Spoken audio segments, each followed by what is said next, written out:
ધોરણ 8 વિષય હિન્દી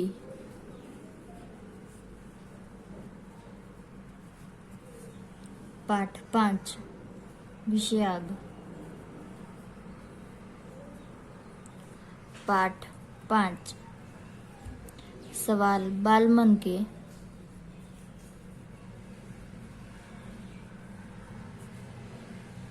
जवाब डॉक्टर कलाम के।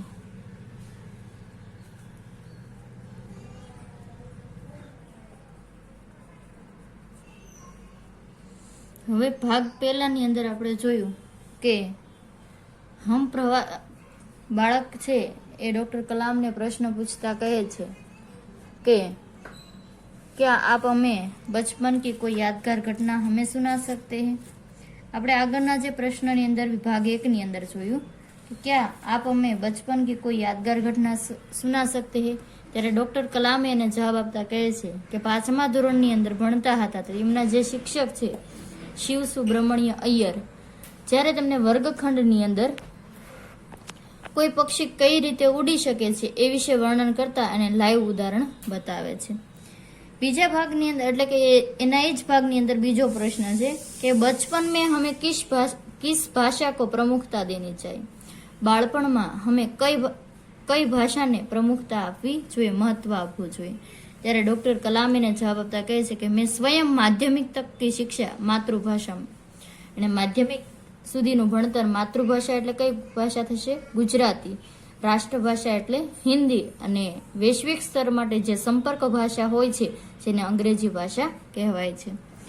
કોલેજ સુધીનું જે શિક્ષણ છે એને કોલેજ અને આગળનું જે ભણતર છે એ અંગ્રેજીની અંદર પૂર્ણ કર્યું હતું। તો કહેવા માંગે છે કે વૈશ્વિક સ્તર પર સંપર્ક કરવા માટે જે નિતાંત આવશ્યકતા એટલે કહે છે કે અંગ્રેજી ભાષા જેવી ભાષાની નિતાંત આવશ્યક એટલે ખૂબ જ જરૂરિયાત હોતી હોય છે। હવે એ પહેલા વિડીયોની અંદર જોયું। બીજા ભાગની અંદર આપણે એવું જોયું છે કે યદિ હમ આપકી તરફ બનના ચાહે તો હમે ક્યાં કરના ચાહે, અમારે તમારી જેવું બનવું હોય તો અમે શું કરી શકીએ છીએ। તો કહે છે કે युवा अवस्था में कदम रखे तभी से आपको जीवन में लक्ष्य निर्धारित कर लेना चाहिए। જ્યારે આપણે યુવા પેઢીની અંદર આવે ત્યારે લક્ષ્ય નિર્ધારિત કરવું અને કંઈ પણ ઊંચા વિચારો રાખવા જોઈએ, કેમ કે જીવનની અંદર જે દિશા તરફ જવાનું છે તો અનુભૂતિ થવી જોઈએ કે મારે અંતે બનવું છે શું। એ દિશા તરફ શ્રમ, મહેનત, પ્રયાસ શરૂઆત કરવી જોઈએ, ખૂબ જ મહેનત કરવી જોઈએ, જીતોડ મહેનત કરવી જોઈએ અને જો મહેનત કરશો તો અવશ્ય તમે સફળતા પ્રાપ્ત કરી શકશો। જીવનની અંદર ઘણી બધી મુશ્કેલીઓ આવે છે, પરિસ્થિતિનો સામનો કરવો છે, પણ જીવનની અંદર એક દૃઢ સાહસ પેદા કરવું જોઈએ અને એની સાથે સાથે તમારે જીવનની અંદર ગમે તેટલી સમસ્યાઓ આવે એની સામે જીતી અને તમારી અંદર યોગ્યતા પ્રાપ્ત કરવી જરૂરી છે। જીવનની અંદર સફળતા પ્રાપ્ત થશે એટલે જીવનની અંદર સફળતા પ્રાપ્ત કરવા માટે પહેલા તો જે દિશા તરફ જવું છે એ દિશા તરફ તમારે જ્ઞાન પ્રાપ્ત કરવું જોઈએ। ત્રીજા ભાગની અંદર જોયું, बीजा भाग ની અંદર જે બીજો પ્રશ્ન હતો કે વह कौन सी बड़ी चुनौती है जिसका सामना हमें आज करना पड़ रहा है। એ કેવી ચુનૌતી છે જેનો સામનો અમે આજની પરિસ્થિતિમાં કરી રહ્યા છીએ। તો કહે છે કે ભારતને 2020 સુધીની અંદર એક વિકસિત રાષ્ટ્રની અંદર પરાવર્તિત કરવાનો હતો ને 1 અરબ કરતા વધારે નાગરિકોના ચહેરા પર મુસ્કાન જોવાની હતી, પણ કોરોનાની મહામારીના કારણે આ બધી જ વસ્તુ છે આપણા ભારતના અર્થતંત્ર ઉપર બહોળી ઠાબ પડી છે, જેના કારણે આપણે બધા જ તે કોરોનાની મહામારીનો સામનો કરી રહ્યા છીએ। અર્થતંત્ર પણ બહોળી એટલે કે છે અસર થઈ છે, જેના કારણે આપણે ભારતને વિકસિત રાષ્ટ્રના પરાવર્તિત થઈ શક્યું નથી। यह राष्ट्र में सबसे बड़ी चुनौती थी। ત્રીજા વિડિયાની અંદર જોયું કે આપકી દૃષ્ટિ में સાહસ की परिभाषा કે તમારી દ્રષ્ટિથી સાહસની પરિભાષા શું કહેવાય છે। આ મુંબઈના વિદ્યાર્થીને પ્રશ્ન પૂછ્યો છે ત્યારે ડોક્ટર કલામ કહે છે કે अपनी जान की परवाह किए बिना પોતાના જીવની ચિંતા કર્યા વગર दूसरों को संकट या आपदा से बचाना ही साहस है। બીજા વ્યક્તિઓને સંકટ કે મુસીબતમાંથી બચાવવું એ જ આપણા માટે સાહસ કહેવાય છે। અને એની સાથે બીજો વિડિયો હતો कि हम प्रवासी भारतीय मातृभूमि के प्रति गर्व की भावना कैसे विकसित करें। तो भारतीय परिवारનું એક બૃહદ અંગ કહેવાય છે, એટલા માટે ભારતની માતૃભૂમિ સાથે આપણે ગૌરવ છે, કેમ કે આપણે માતૃભૂમિ સાથે જોડાયેલા છીએ। હવે આ જે ભાગની અંદર આપણે પ્રશ્ન જોવાનો છે કે प्रश्न नंबर 1 છે कि डॉक्टर कलाम के अनुसार डॉक्टर कलाम के अनुसार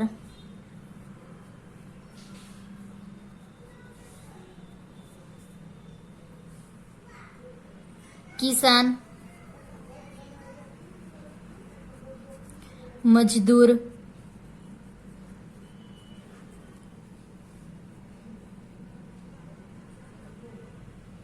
मजदूरों और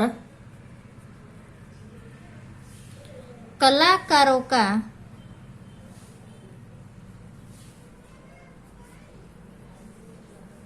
राष्ट्र में क्या महत्व है, राष्ट्र में क्या महत्व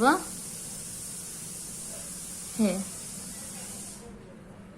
હવે डॉक्टर कलाम के अनुसार किसान मजदूरों और कलाकारों का राष्ट्र में क्या महत्व है।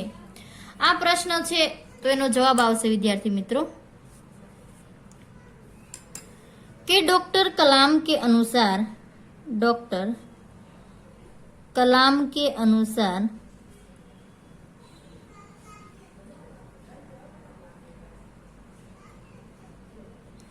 डॉक्टर कलाम के अनुसार किसान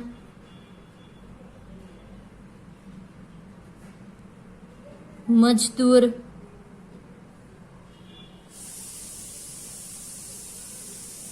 और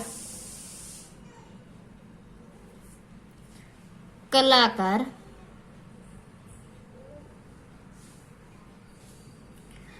राष्ट्र के अभिन्न अंग है।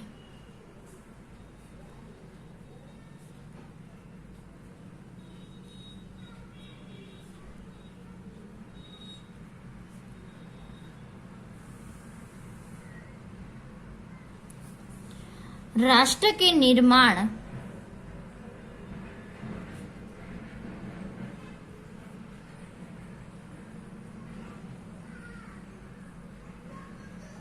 राष्ट्र के निर्माण में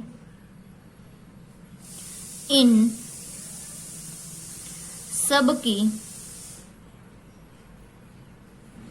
सेवाओं की आवश्यकता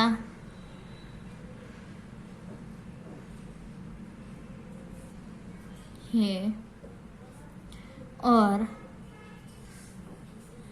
इन सब का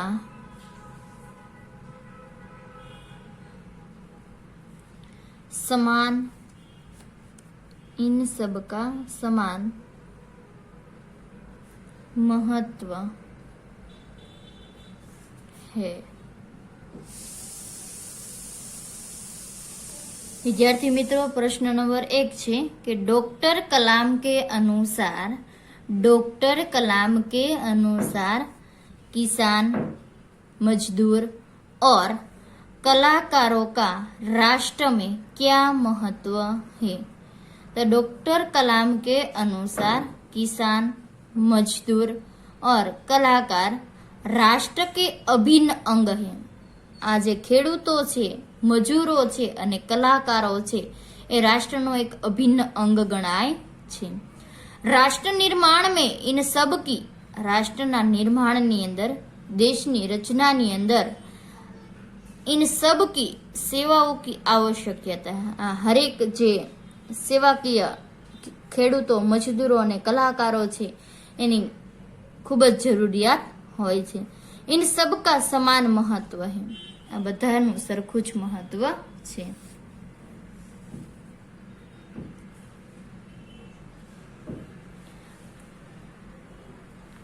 અને આની સાથે સાથે ડॉक्टर कलाम પણ કહે છે कि आप सभी को चाहिए कि अपने अपने क्षेत्रों में खूब उन्नति करे। એની સાથે સાથે એવા પણ આશીર્વાદ આપે છે કે તમે તમારા પોતપોતાના ક્ષેત્રની અંદર ખૂબ જ ઉન્નતિ કરો અને ખૂબ જ આગળ વધો। હવે બીજા જે પ્રશ્નો છે, બીજા પ્રશ્નની અંદર એવું કહેવામાં આવે છે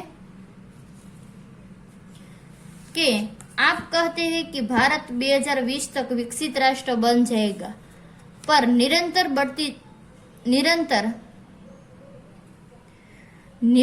बढ़ती जनसंख्या और बेरोजगारी इसे संभव होने देगी।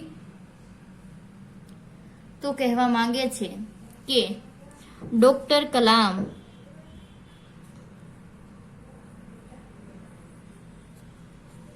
के मत से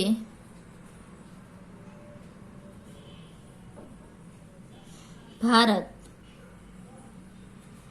2020 तक एक विकसित राष्ट्र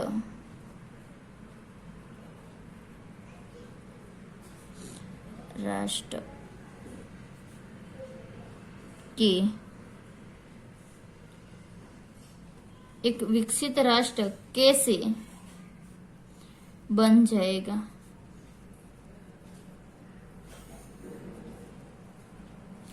આપણે ડોક્ટર કલામ છે પ્રશ્ન પૂછે છે વિદ્યાર્થીઓ, તો કહે છે કે आप कहते हैं कि भारत 2020 तक विकसित राष्ट्र बन जाएगा, पर निरंतर बढ़ती जनसंख्या और बेरोजगारी इसे संभव होने देगी। આ પ્રશ્ન પૂછતા ડોક્ટર કલામ એને જવાબ આપતા કહે છે કે विकास स्वयं जनसंख्या वृद्धि को रोकने की अचूक औषधि है। डॉक्टर कलाम छे એ ભારતને बढ़ती જતી जनसंख्या વિશે જવાબ આપતા કહે છે। તો જોઈએ વિદ્યાર્થીઓ એનો જવાબ। डॉक्टर कलाम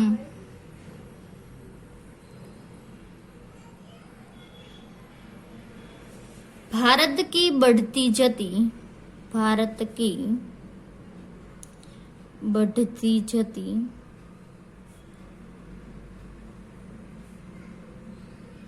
जनसंख्या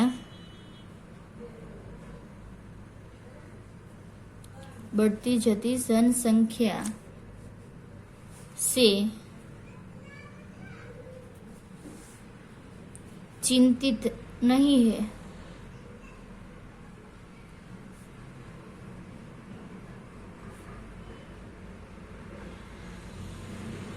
वे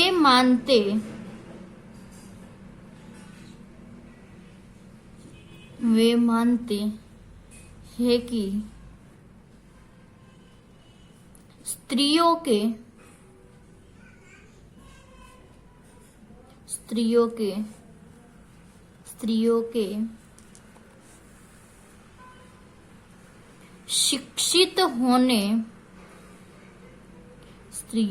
शिक्षित होने से छोटा परिवार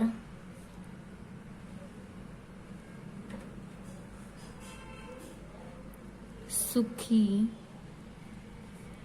परिवार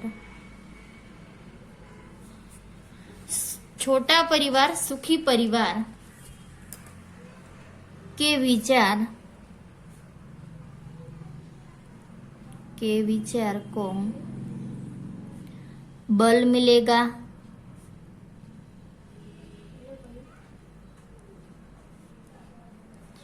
इसके अलावा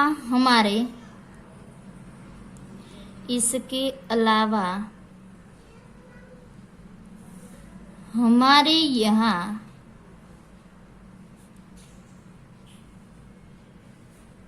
54 करोड़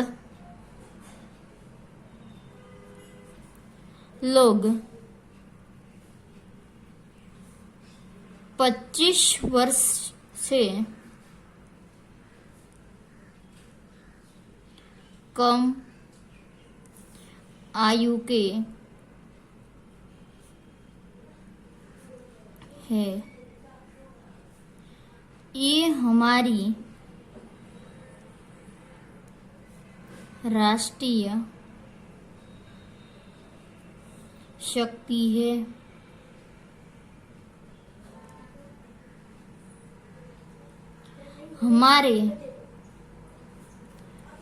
हमारे देश में हमारे देश में प्राकृतिक संसाधन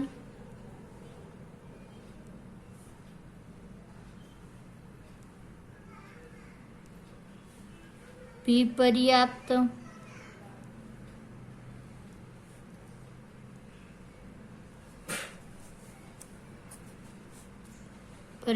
मात्रा में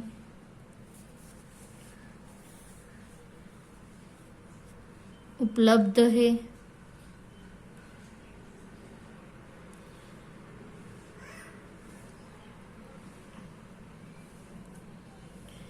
इन कारणों से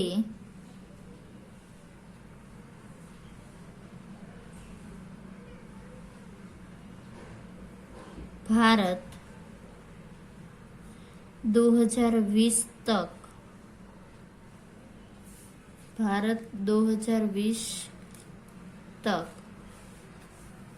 एक विकसित राष्ट्र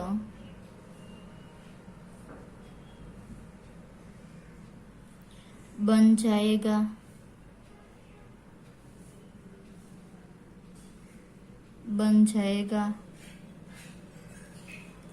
ऐसा डॉक्टर कलाम मानते हैं।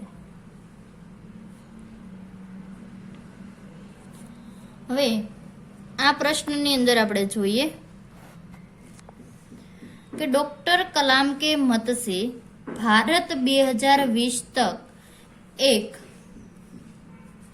विकसित राष्ट्र कैसे बन जाएगा। डॉक्टर कलाम के मत से भारत 2020 तक एक विकसित राष्ट्र कैसे बन जाएगा। डॉक्टर कलाम એને જવાબ આપતા કહે છે કે ડોક્ટર કલામ भारत की बढ़ती जती डॉक्टर कलाम भारत की बढ़ती जती जनसंख्या से भारत की बढ़ती जती जनसंख्या से चिंतित नहीं है। તેને કોઈ પણ જાતની चिंता છે नहीं। वे मानते हैं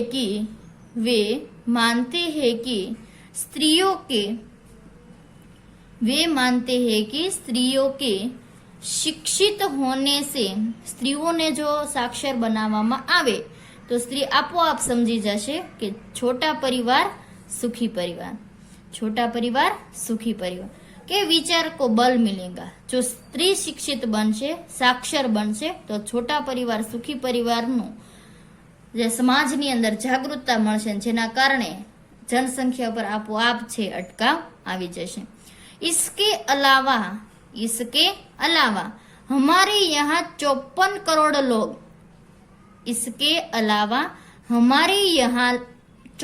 करोड़ लोग 25 वर्ष से कम आयु के हैं।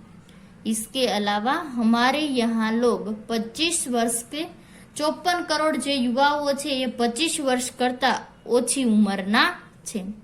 हमारी राष्ट्रीय शक्ति है ये 25 वर्ष की ओછી उम्रना जे व्यक्तिओ छे ये अपना देश माटेनी एक राष्ट्रीय शक्ति कहेवामां आवे छे। हमारे देश में प्राकृतिक संसाधन भी पर्याप्त मात्रा में उपलब्ध है। प्राकृतिक अने कुदरती तो कुदरती छे ईश्वरे आपेलो छे, प्राकृतिक एटले मानवीय जाते बनावेला जे संसाधनों छे ए पर्याप्त मात्रानी अंदर उपलब्ध छे। इन कारणों से भारत 2020 तक एक विकसित राष्ट्र बन जाएगा। ए कारण थी भारत 2020 सुधीनी अंदर एक विकसित राष्ट्र बनी जશે ऐसा डॉक्टर कलाम मानते हैं। विद्यार्थी मित्रों बे प्रश्न आज जोया छे कि पहलो प्रश्न है कि डॉक्टर कलाम के अनुसार किसान मजदूरों और कलाकारों राष्ट्र में क्या महत्व है।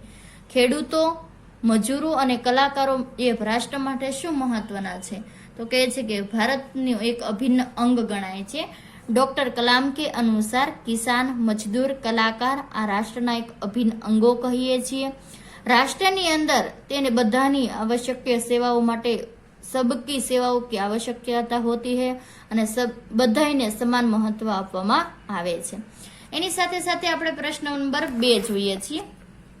प्रश्न 2 ની અંદર કહેવામાં આવે છે કે ડોક્ટર કલામ के मत से भारत 2020 तक विकसित राष्ट्र कैसे बन जाएगा। તો 2020 સુધીની અંદર ભારતની અંદર જનસંખ્યા ઉપર કાબુ મેળવવા માટે સ્ત્રીઓને ભણાવવી જોઈશે અને જો સ્ત્રી શિક્ષિત થશે તો છોટા પરિવાર સુખી પરિવારનું બળ મળશે. અને જેના કારણે જે 54 કરોડ યુવાઓ છે એ 25 વર્ષ કરતા ઓછી ઉંમરના છે. એ આપણા રાષ્ટ્રની શક્તિ કહેવામાં આવે છે.